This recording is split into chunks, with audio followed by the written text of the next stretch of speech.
pedido a Carlos que lea un poema y lo hago con gusto. ¿Y quién lo ha escrito, Carlos? Ah, Celaya, vale. España en marcha, del libro Cantos Ibéricos, 1955. Nosotros no somos quien somos. Basta de historia y de cuentos. Allá los muertos, que entierren como Dios manda a sus muertos. No vivimos del pasado, ni damos cuerda al recuerdo. Somos turbia y fresca, un agua que atropella sus comienzos.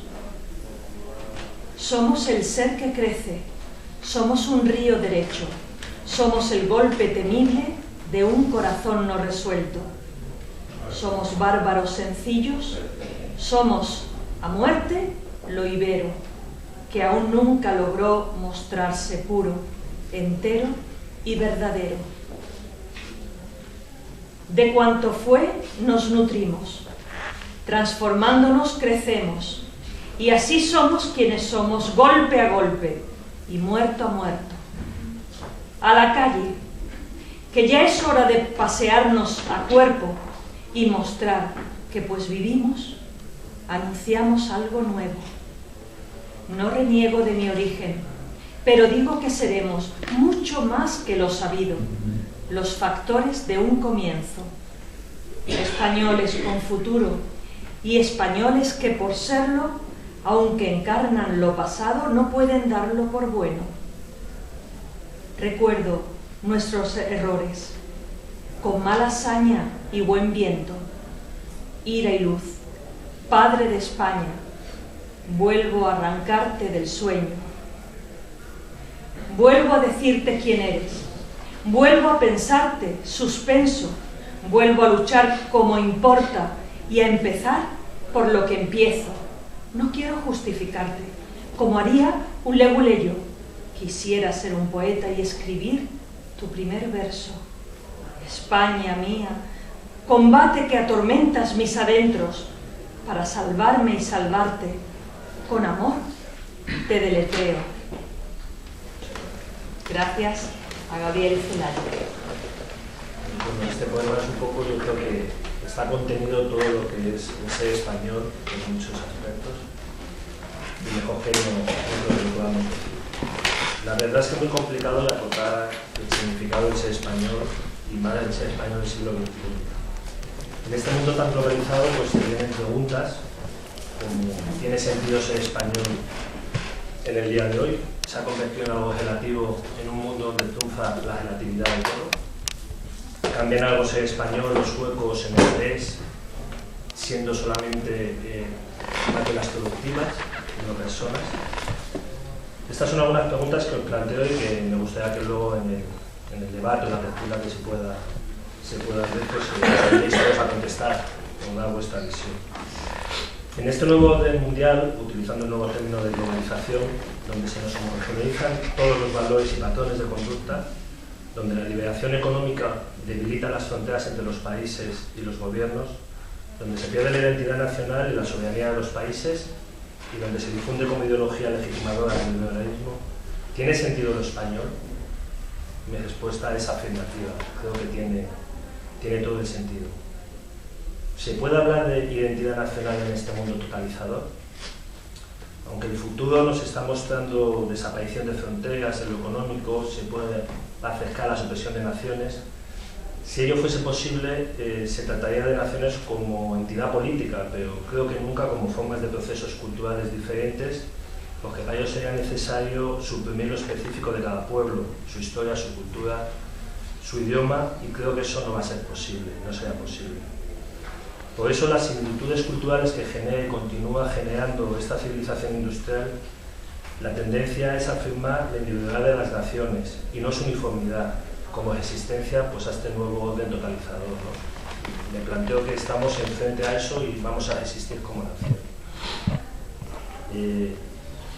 Esto se debe a un fenómeno que es indiscutible, o lo podemos discutir luego, que es el desarrollo da por resultado que cada pueblo le aporte más o mejores cosas al mundo, lo que a su vez, en vez de debilitarlo como tal, lo fortalece y lo consolida. Creo que esto se da en sociedades desarrolladas o países desarrollados, en los que estamos en vías de desarrollo o cada vez menos desarrollados, es más fácil que se debilite. Identidad nacional como conjunto de valores propios de una sociedad que forman parte del quehacer cotidiano y que dicen mucho de la forma de sentir y de vivir del individuo que pertenece a dicha sociedad. Es sentirse identificado con las costumbres y la historia de nuestra nación, con sus valores y cultura. Es lo que individualiza a las naciones en el contexto del mundo y que le da un modo de ser. Así, la identidad nacional viene a ser, pues, una proyección cualificada de las identidades individuales. Nos está tocando vivir un tiempo de crisis, pero no solo de crisis económica o financiera, que siendo muy importante, no lo es tanto como la gran crisis de valores morales y éticos que creo que nos han llevado a esta situación actual. Estas crisis de valores, por lo general, generan las conmociones sociales que tienen lugar en periodos de transición de la sociedad, progresivos, que puede ser para mejorar ese cambio de valores mejores, regresivos o de reacomodamiento, que creo que es lo que nos sucede. Se produce cuando ocurre una ruptura significativa entre los sistemas de valores pertenecientes a tres esferas o tres planos, que serían los valores objetivos de la realidad social, los valores socialmente instituidos y los valores de la conciencia. Valores como la honradez, la bondad, la solidaridad, la amistad, la verdad, la responsabilidad y el deber, la libertad, la justicia, la igualdad, el esfuerzo individual o colectivo, la fortaleza, son valores que creo que siempre han representado los españoles, valores que siempre han estado en nuestra historia como pueblo, como nación, desde la gestación de nuestra conciencia nacional, desde una comunidad política llamada Hispania.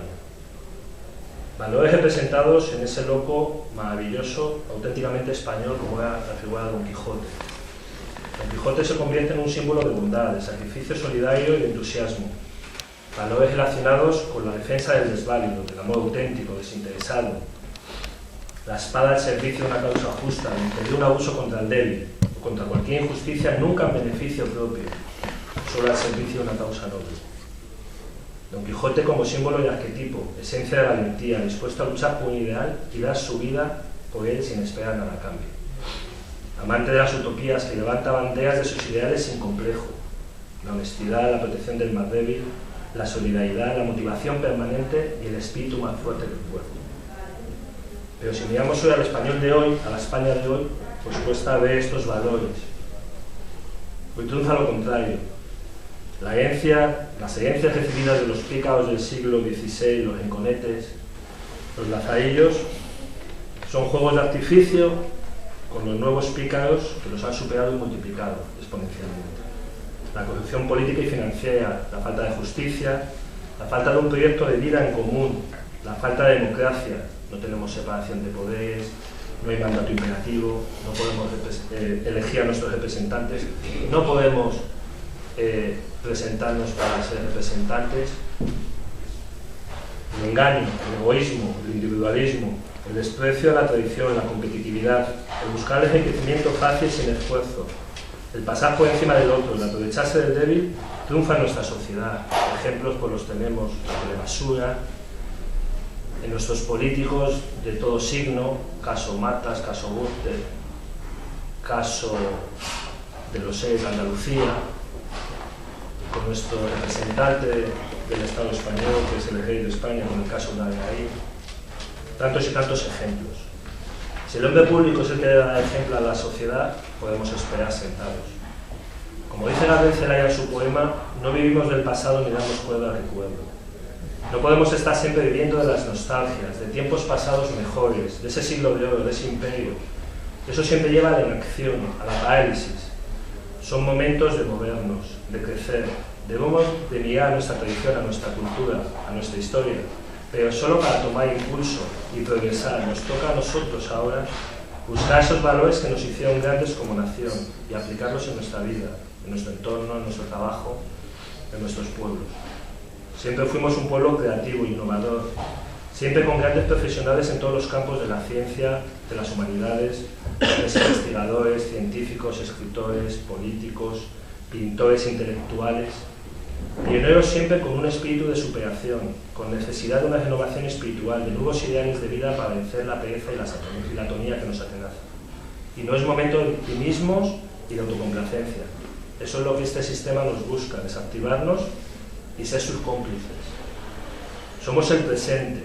Tenemos que ser los protagonistas de nuestro momento en la historia y buscar el futuro para nuevas generaciones futuras. Esa tercera España donde todos busquemos el bien colectivo y seamos ejemplo para otras naciones. Como en alguna de estas tertulias ha dicho Carlos, ¿qué queremos? ¿Sobrevivir o sobrevolar? Yo no me conformo con sobrevivir y quiero que sobrevolemos.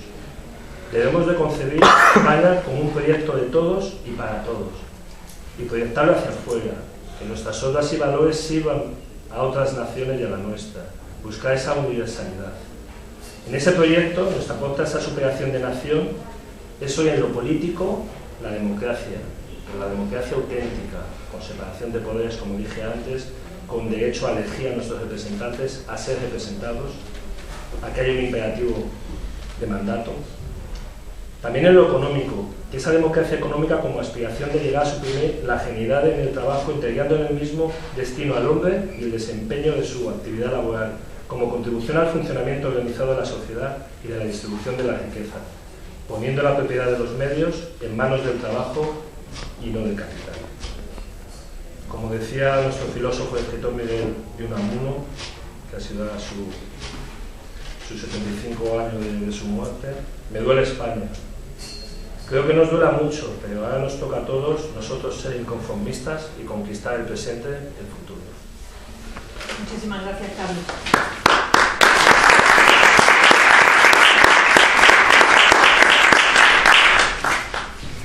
Voy a aprovechar de nuevo para presentaros, porque veo que han ido llegando más personas, más tertulianos, cuento más de 20.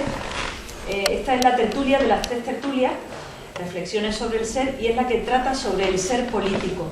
Estoy echando mucho de menos a Carlos Roldán, que es el coordinador, pero que hoy está en Sevilla, así que estoy haciendo yo la presentación y todo esto que le sale a él también. Bueno, pues es el momento de preguntas a, lo voy a presentar de nuevo, Carlos Pérez, responsable de comunicación del Partido Nacional Republicano, en izquierda, y Carlos Cardesa, de la Sociedad de Filosofía y Crítica de la Cultura. Ahora es el turno de las preguntas, del diálogo, que espero que estéis dispuestos pues, a preguntar, a defender lo vuestro, teniendo en cuenta la posibilidad de que lo contrario también sea lo correcto. Bueno, o lo verdadero, como decimos en filosofía. Te conozco. Has estado... Escucha. Mira para allá. Sí. Es a ti. ¿Qué te ha parecido las exposiciones de nuestros dos amigos? Bueno, muy interesantes. ¿Verdad que sí? Comparto plenamente que hay una crisis de valores profunda. Lo que a mí me gustaría descubrir aquí, un poco debatir, es qué se puede hacer para que realmente esos valores que necesitamos para progresar en el futuro y para convertir la hispanidad en algo importante en el futuro, qué se puede hacer para que esos valores vuelvan. Porque es verdad que pues, ahora mismo observas que la clase media, que es lo que ahora hay en España, a diferencia de lo que ha habido en siglos anteriores, porque España no tiene una clase media hasta los años 60, 70, es una clase media adormecida, que carece de valores, que solo mira lo material, que es incapaz de moverse, que está completamente languidecido. Entonces, me gustaría saber qué es lo que... Yo creo que Carlos tocó un poco eso, pero me gustaría saber qué es lo que puede hacer que esos valores resurjan y si esos valores se pueden basar en lo intrínseco que está, digamos, en el alma de la gente española. Muchas gracias. Creo que estaba muy clara la pregunta, ¿verdad, señores? Sí. Yo creo que sí que está en nuestro gen, en nuestro ADN, ¿no? De hecho, pues este último año, aunque ha podido ser para algunos un poco un nuevo movimiento, ¿no? Este movimiento que ha surgido del 15M, no solamente en España, en muchos países después ha habido movilizaciones. Yo creo que allí sí que está la gente tiene esa conciencia. o se está concienciando. Después se puede estar de acuerdo con la gente que hizo el 15M, con unos, con otros, en fin, eso ya, pero yo creo que en el fondo del asunto sí que todo el mundo, estando de acuerdo o no con esas acampadas, etcétera, sí que la gente, yo creo que en el fondo sí que está de acuerdo que esto no iba o no va. Y que yo creo que al final es un poco que nos tenemos que implicar y que todos participamos, aunque no nos dejan, los políticos o como está montado no nos deja participar. De hecho, cada vez es más complicado lo que hablamos de poder participar en cualquier tipo de elección. Nos dejan cada 4 años echar un voto y poquito más. Yo creo que la gente ya se ha cansado de eso. Yo creo que se ha cansado y yo creo que tenemos que ser actores y no espectadores. Pero eso tiene que ser cada uno, el que lo vea y el que se implique. Siempre es más cómodo estar en casa, o nos han acostumbrado a quedarnos en casa, a votar cada 4 años y a quejarnos en el trabajo o en el bar. Pero yo creo que es cuestión de cada uno mirárselo y decidir si quiere participar o no. ¿Puedo hacer una segunda pregunta? Al hilo de lo que estás diciendo. Y ya no continuamos. Pero para que esos valores se vuelvan a despertar, es necesario que haya esa participación. Es decir, ¿creéis que con esa mayor participación los valores se reactivarían solos? ¿O es necesario un liderazgo concreto que ahora evidentemente no existe? Yo realmente creo que el liderazgo es único y una persona que sea que vayamos a servir todos. Yo creo que tiene que ser de los valores individuales de cada uno, como nos han educado, como a partir de ahí somos personas en cuanto nos relacionamos con los otros, interaccionamos con los otros.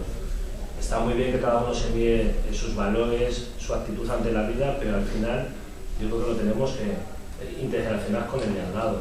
Uno solo no va a hacer nada, pero primero si no se llega a esa mirada de decir qué quiero, cómo lo quiero y qué valores son importantes, y de ahí no me bajo, esos son mis valores y los voy a luchar. A partir de ahí sí, pero no creo en líderes ni en una persona y todo sería, no lo veo. Ni ahora ni nunca, ¿no? A mí me gustaría hacer una pregunta a los dos. ¿Qué valoración hacéis vosotros del resultado de este proceso de selecciones que hemos tenido y del partido que está ahora en el poder? Es decir, partiendo al hilo de lo que tú dices de valores y habiendo nombrado el PCM como, digamos, la palabra del pueblo, ¿no? Pues que de alguna forma se ha manifestado, se ha hecho escuchar. Con ese movimiento ahí y otros muchos, hay unas elecciones y lo que sale es lo que ha salido. ¿Qué valoración hacéis de ese contexto social en el que de alguna forma todos hemos participado, cada uno con nuestros valores? ¿Cómo lo nombráis? No sé si me entendéis la pregunta. Porque a mí me sigue sorprendiendo quién ha salido desde ahí os lanzo la pregunta. Un poco qué valoración. Oí bien atrás, tienes que levantar la voz, ¿vale? Venga. Bueno, un poco la pregunta que hace es que qué valoración hacemos nosotros, y podéis participar todos, sobre los resultados electorales en estas últimas elecciones generales, después de todo el movimiento 15 que ha habido, etcétera, etcétera, y que cómo valoramos la nueva situación, o la nueva o la misma situación, si se puede ver.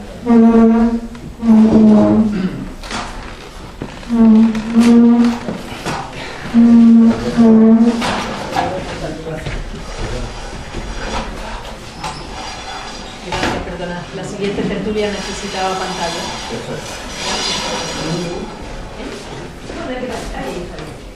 Gracias, José Luis.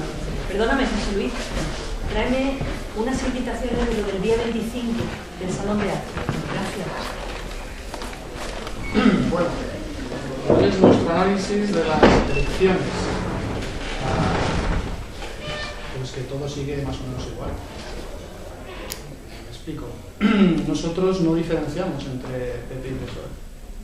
Nosotros consideramos a estas dos formaciones políticas dos facciones del régimen. Conservadora una, progresista la otra, que forman parte de la clase política y que esa clase política no es más que la cara, el reverso de la moneda de la oligarquía dominante, del régimen de los banqueros. En ese sentido, bueno, pues el agotamiento lógico de un partido que ha sufrido una crisis internacional, pero que además luego también tiene una cristalización española, pues los españoles han acudido a las urnas y han votado por un cambio dentro de lo que existe, pero un cambio que les solucione un problema inmediato que es el de la crisis económica. Más allá de eso, nosotros no creemos que vaya a haber ningún tipo de cambio sustancial. El régimen se consolida. Es posible que el régimen en estos momentos atraviese una crisis de liderazgo,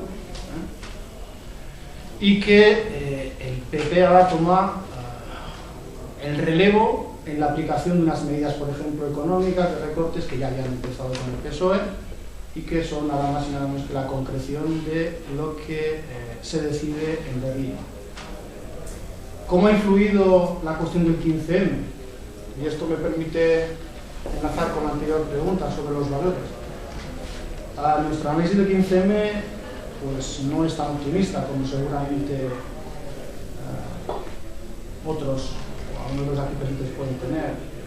El 15M no es más que, entendemos que no ha sido más que la protesta no del pueblo, ni mucho menos, sino de ciertos sectores sociales que han visto cómo sus expectativas más inmediatas dentro del sistema capitalista y liberal pues se ven frustradas de manera inmediata. Nosotros no confiamos, no tenemos ningún tipo de confianza en el 15M. No entendemos que sea un movimiento regenerador, en el sentido de que suponga un progreso, un avance para España, y que, aquí haciendo un poco de especulación, su futuro está seguramente en la disolución dentro, de alguna manera buscarán formas de disolverse dentro del establishment.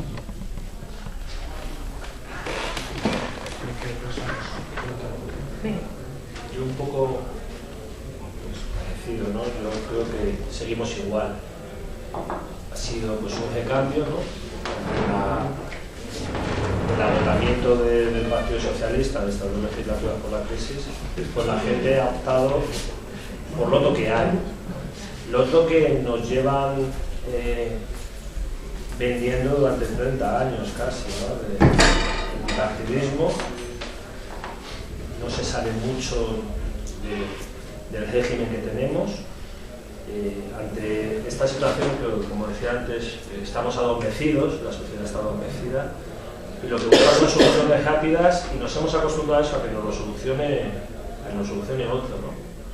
Damos el voto en blanco durante 4 años a políticos, a partidos políticos, nunca a ningún político en general, porque nunca votamos a políticos, votamos listas, que defendamos esas listas, y después ellos eligen a quien quieren que nos gobierne, les damos ese voto en blanco durante 4 años y que nos lo solucionen. Nos pasa a todos al final, nos pasa a cada uno en nuestra casa con nuestro presidente de comunidad, ¿no? Votamos allí a alguien y todos nos escaqueamos, y que solucione lo del ascensor, lo de la gotea, ya le hemos votado a él, él lo tendrá que hacer, ¿no? Y nos hemos acostumbrado a eso. Y creo que hasta que no cambiemos esa concienciación cada uno, va a ser muy complicado. Esto va a ser pues ciclos de PP, ciclos de PSOE y algún pequeño partido que se va metiendo por ahí de vez en cuando, pero no creo que cambie nada. Con respecto al 15M, yo lo veo más como un sentimiento, fue un movimiento de sentimiento, de político. O sea, no llegó a político, era un sentimiento, un cansancio de gente, no sé si de todo el pueblo, de sectores, de la sociedad, como de cansancio, una queja, pero creo que se ha quedado en eso. Sí que es cierto que yo creo que ese sentimiento sigue en la gente. Igual se ha apaciguado ahora, pero sigue ahí. ¿Es bueno que exista? Yo creo que sí, que es lo único, algo interesante que nos ha pasado en estos años. En relación un poco, que es lo que pedíamos todos también, que la gente no se queje, cuando se ha quejado, bueno, pero es que no me gusta cómo se queja, o como se quejan de esta manera, creo que ha sido muy interesante en ese sentido, que por una vez la gente ha salido un poco y se ha quejado, y creo que esa queja sigue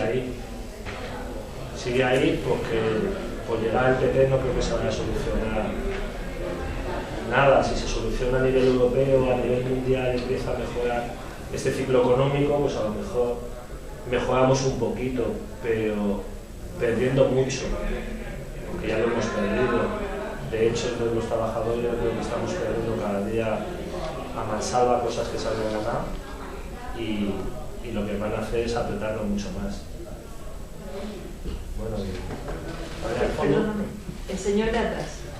Vale discrepar, ¿verdad? sí, sí. Sí, por favor. En cuanto a lo del 15 de M que ha hablado, yo he seguido el 15M desde el principio, soy ateneísta y he venido mucho por el PSOE, los he visto, y quizás sí, tiene razón que puede ser que sean unos soñadores, pero es que España, yo soy un poco mayorcito, y España ha perdido el norte en el sentido de la ilusión de la política. O sea, aquí no hay político ninguno. La política que nosotros vivimos en la UCD, en la época aquella, en las votaciones primeras, eso se ha perdido. Y para mí es el 15M el único que en este momento puede resurgir, y de hecho yo creo que lo está resurgiendo, puesto que ni el PP ni el PSOE, ni Izquierda Unida, ni la cosa republicana, que aquí hay una tertulia republicana, creo que no. Aquí tiene que ser una juventud, y para mí creo mucho en la juventud española y creo mucho en 15M. Muchas gracias. Es mi impresión. Sí, sí.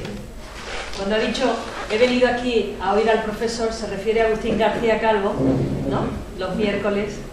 Pues Agustín lo vi el miércoles pasado y le di esta invitación, porque el miércoles 25 colaboro yo y os invito a todos a un acto de presentación del libro documento Hacia una revolución no violenta, del 15M al 15O. En este libro participan pues más de 40 personas, todas ellas del 15M, de las asambleas, y en fin, el prólogo es de Stefan Hessel y el epílogo de José Luis San Pedro. Esto es un paréntesis. ¿Tiene la palabra? Sí, este es el chico. Lo único, no sé